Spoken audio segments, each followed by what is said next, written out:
और चलिए आपको तस्वीरें भी दिखाएंगे कुछ और शुरुआत करेंगे बालाघाट से, क्योंकि बालाघाट से मिलेगी शक्ति। ये सवाल इसलिए क्योंकि नवरात्रि के पहले दिन पीएम मोदी एमपी के बालाघाट आ रहे हैं। महिलाओं के लिए पीएम बड़ा चुनावी वादा भी कर सकते हैं।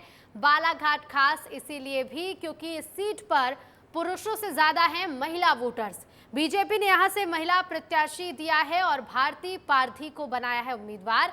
अब ऐसे में सवाल ये है कि क्या बीजेपी को बालाघाट से शक्ति मिलेगी। लेकिन उसके पहले ये 3 तस्वीरें देखिए और इन 3 तस्वीरों के जरिए इस पूरे कार्यक्रम की रूपरेखा को समझने की कोशिश करिए। और ये सवाल जो आपके जहन में भी आ रहा होगा कि क्या बालाघाट से बीजेपी को शक्ति मिलेगी।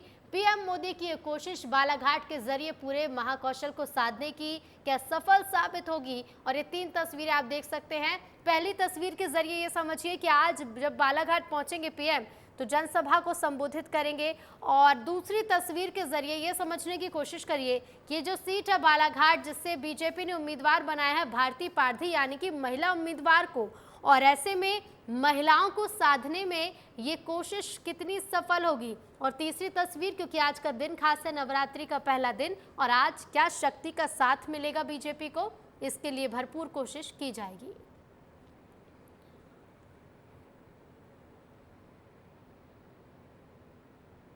तो 48 घंटे में पीएम मोदी एक बार फिर से आ रहे हैं मध्य प्रदेश के दौरे पर, और सरजमी भी महाकौशल की है। आदिवासी इलाका है बालाघाट, और इस सीट की सबसे खास बात है कि यहां पुरुषों से ज्यादा है महिला वोटर्स। यानी कि नवरात्रि के पहले दिन पीएम मोदी का बालाघाट दौरा। अब सवाल ये वही कि क्या बालाघाट से बीजेपी को शक्ति मिलेगी। देखिए रिपोर्ट।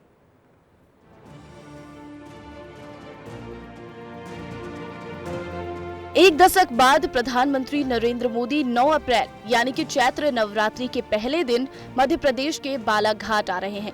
पीएम मोदी बालाघाट में बीजेपी प्रत्याशी के समर्थन में जनसभा को संबोधित करेंगे। जनसभा में प्रधानमंत्री मोदी के अलावा मुख्यमंत्री डॉक्टर मोहन यादव, बीजेपी प्रदेश अध्यक्ष वी.डी. शर्मा, कैबिनेट मंत्री प्रहलाद पटेल भी मौजूद रहेंगे। प्रधानमंत्री यहां बालाघाट संसदीय क्षेत्र के साथ ही मंडला संसदीय क्षेत्र के लिए बीजेपी प्रत्याशी के लिए आशीर्वाद मांगेंगे। ऐसा माना जा रहा है कि नवरात्रि के पहले दिन हो रही चुनावी सभा में पीएम मोदी महिलाओं को लेकर कुछ बड़ा चुनावी वादा कर सकते हैं। वहीं प्रधानमंत्री के दौरे को लेकर सुरक्षा भी चाक चौबंद कर दी गई है। पीएम की सुरक्षा में करीब 3000 जवानों की तैनाती की गई है। बीजेपी ने यहां से भारती पारधी को उतारा है और पीएम की सभा भी नवरात्रि के पहले दिन है। दिलचस्प बात यह भी है कि बालाघाट मध्य प्रदेश की एकमात्र ऐसी सीट है जहां महिला वोटर पुरुष वोटर्स के मुकाबले ज्यादा हैं। लिहाजा सवाल यही है कि पीएम मोदी को क्या बालाघाट से मिलेगी शक्ति। और इसी खबर पर ज्यादा जानकारी के लिए सीधे रुक करेंगे संवाददाता दुर्गेश हमारे साथ जुड़ रहे हैं। दुर्गेश, जबलपुर की तस्वीरें भी आपने हमारे दर्शकों तक पहुंचाई थी कि तैयारियां कैसी हैं और ये दौरा कितना प्रभावित करने वाला साबित हो सकता है। बालाघाट को लेकर क्या जानकारी लेकर आए हैं? बिल्कुल ऋतु, देखिए महाकौशल की राजनीति में प्रधानमंत्री नरेंद्र मोदी लगातार सक्रिय हैं। पहला दौरा जबलपुर में किया जहां पर रोड शो किया और जो काफ़ी सफल हम कहेंगे। वहीं दूसरा दौरा वो बालाघाट संसदीय सीट पर करने जा रहे हैं। मैं आपको बता दूं कि राजनीतिक दृष्टिकोण से ये दौरा बेहद महत्वपूर्ण है, क्योंकि 10 साल बाद प्रधानमंत्री बालाघाट जा रहे हैं। 2014 में उन्होंने एक जनसभा को संबोधित किया था और अब 10 साल बाद बालाघाट के दौरे पर है, जहाँ पर वो भारती पादरी के लिए जो है वोट मांगेंगे। तो प्रधानमंत्री का ये दौरा बेहद महत्वपूर्ण इसलिए भी है क्योंकि बालाघाट वो सीट है जहां पर 2023 विधानसभा चुनाव में बीजेपी को काफ़ी ज़्यादा नुकसान झेलना पड़ा था। कई दिग्गज यहां से हार गए थे। गौरीशंकर बिसेन जैसे एक बड़े नेता मध्य प्रदेश के, उनको भी वहां से इस विधानसभा चुनाव में हार का सामना करना पड़ा था। तो इस लिहाज से देखा जाए तो कांग्रेस के लिए मजबूत सीट साबित होती है बालाघाट, क्योंकि बालाघाट की 6 और सिवनी जिले की 2 विधानसभा जोड़कर कुल 8 विधानसभा क्षेत्रों वाला ये जो बालाघाट संसदीय क्षेत्र है, इसमें 4-4 का रेशियो बनता है, यानी कि 4 कांग्रेस के पास है, 4 बीजेपी के पास है। तो इस लिहाज से देखा जाए बीजेपी के लिए काफ़ी कमजोर कड़ी थी और शायद यही वजह है कि प्रधानमंत्री ने बालाघाट संसदीय क्षेत्र को अपनी जनसभा के लिए चुना है। और आज देखिए चैत्र नवरात्र का प्रथम दिन है, तो लिहाजा ये दौरा महिलाओं के दृष्टिकोण से भी बेहद महत्वपूर्ण माना जा रहा है, क्योंकि जैसा कि हमने बताया कि महिलाएं वोटर बालाघाट में ज़्यादा है, लेकिन इसके साथ साथ बालाघाट की राजनीतिक पृष्ठभूमि पर भी नज़र डालना बेहद ज़रूरी है, क्योंकि देखिए बालाघाट वो लोकसभा सीट रही है जहाँ से निर्दलीय प्रत्याशी भी जीत कर आए हैं।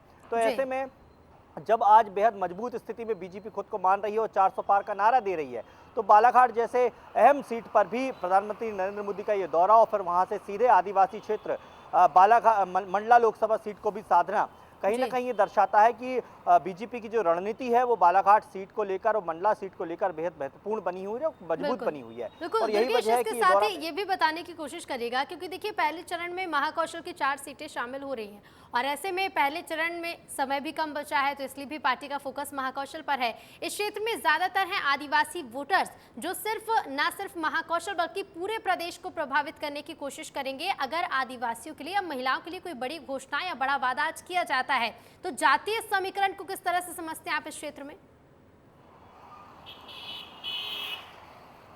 बिल्कुल, देखिए जाति समीकरण के आधार पर ही यहाँ पर बालाघाट सीट में जो है महिला प्रत्याशी को टिकट दी गई है। पादरी एक बड़ा समुदाय है वहाँ पर बालाघाट सीट में जो सीधे वोट को प्रभावित करता है, और एक महिला पार्षद थी। भारती पादरी का जो बैकग्राउंड है वो बहुत मजबूत पॉलिटिकल बैकग्राउंड नहीं है, एक महिला पार्षद रही हैं और उनको सीधे फिर संसदीय लोकसभा का टिकट दे देना इस बात की ओर इशारा करता है कि महिलाओं को साधने के लिए और उसके साथ साथ जाति समीकरण को बिठालना और फिर आदिवासी महिलाओं के बीच भी जाना, ये पूरा एक रणनीति का हिस्सा है। और जैसा कि मैंने कहा कि बालाघाट सीट को चुनना, क्योंकि छिंदवाड़ा भी प्रधानमंत्री जा सकते थे लेकिन उसके पहले उन्होंने बालाघाट जाना उचित समझा, तो ये एक रणनीति का हिस्सा होता है कि किस तरीके से बालाघाट सीट को अगर साध लेते हैं तो जो गणित मैंने आपको बताया कि कांग्रेस वहां खुद को मजबूत मानती है, क्योंकि विधानसभा चुनाव भले ही मैं ये कहता हूं कि विधानसभा चुनाव के मुद्दे अलग होते हैं, लोकसभा चुनाव के मुद्दे अलग होते हैं, लेकिन जब विधानसभा में एक विधायक एक पार्टी का रहता है उसका प्रभाव अलग होता है। तो यही वजह है कि कांग्रेस जो है खुद को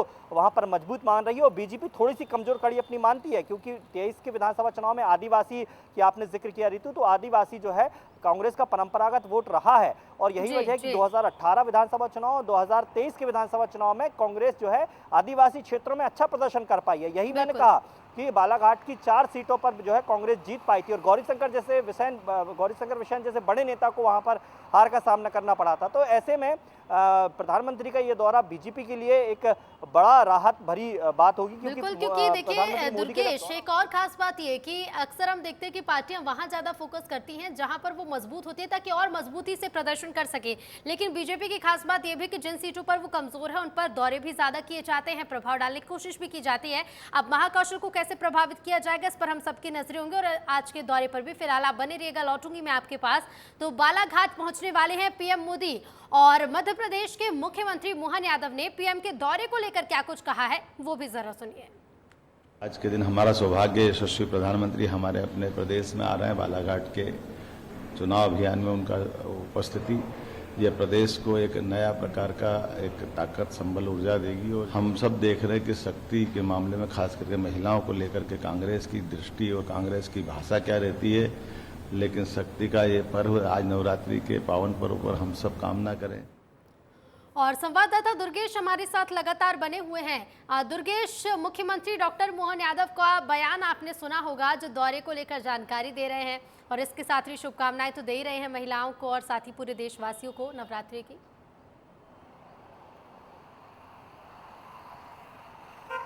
बिल्कुल, देखिए ये बेहद महत्वपूर्ण है क्योंकि जैसे का हमने जबलपुर में देखा जो रोड शो उन्होंने किया था, मौन मोदी जो है बड़ा मैजिक करके गए थे, कुछ बोले नहीं अपने रोड शो के दौरान, लेकिन इस रोड शो में जिस तरह का जनसैलाब उमड़ा था उससे बीजेपी को बूस्टअप मिला होगा और उसी जनसैलाब के साथ अब वो बालाघाट की तरफ मूव कर रही है। और यही वजह है कि प्रधानमंत्री नरेंद्र मोदी के जब आज जनसभा हो रही है तो वहाँ पर बड़ी संख्या में लोगों को बुलाया गया है, बालाघाट के लोगों को वहाँ पर आमंत्रित किया गया है और जैसी रणनीति बीजेपी ने जबलपुर लोकसभा सीट पर अपनाई वैसी ही रणनीति जो है बालाघाट सीट पर भी अपना रही है। और बालाघाट से तो 2 लोकसभा सीटों को कवर करना है प्रधानमंत्री को, मंडला और बालाघाट। मंडला से जहाँ फग्गन सिंह कुलस्ते केंद्रीय राज्य मंत्री प्रत्याशी बनाए गए हैं, हालांकि उनकी बात करें तो वो भी विधानसभा चुनाव में उन्हें हार का सामना करना पड़ा था। तो इस लिहाज से देखा जाए तो दोनों ही सीटें बड़ी महत्वपूर्ण हैं और बड़ी जो है इस बार कांग्रेस जो है वहाँ पर जा रही है, क्योंकि देखिए ऋतु, कल ही राहुल गांधी भी शहडोल लोकसभा सीट पर पहुंचे थे, मंडला लोकसभा सीट पर पहुंचे थे और वहां से उन्होंने दोनों सीटों पर कवर किया। तो एक दिन पहले राहुल गांधी का दौरा, फिर उसके बाद दूसरे दिन जनसभा प्रधानमंत्री नरेंद्र मोदी की, तो निश्चित तौर पर जो हम कहते हैं ना कट टू कट फाइट जो चल रही है, उस समय हम कह सकते हैं कि चुनाव प्रचार के अब कुछ ही दिन शेष रह गए हैं और ऐसे में दोनों ही दल जो है वो अपने स्टार क्योंकि देखिए को चुनाव में तो हर कोई आगे निकलना चाहता है, लेकिन पार्टियों की कोशिश ये भी है कि चुनाव में आगे निकलने से पहले प्रचार में आगे निकल जाए ताकि जनता के बीच ज्यादा पहुंच सके। फिलहाल शुक्रिया दुर्गेश आपका हमसे जुड़ने के लिए और जानकारी के लिए।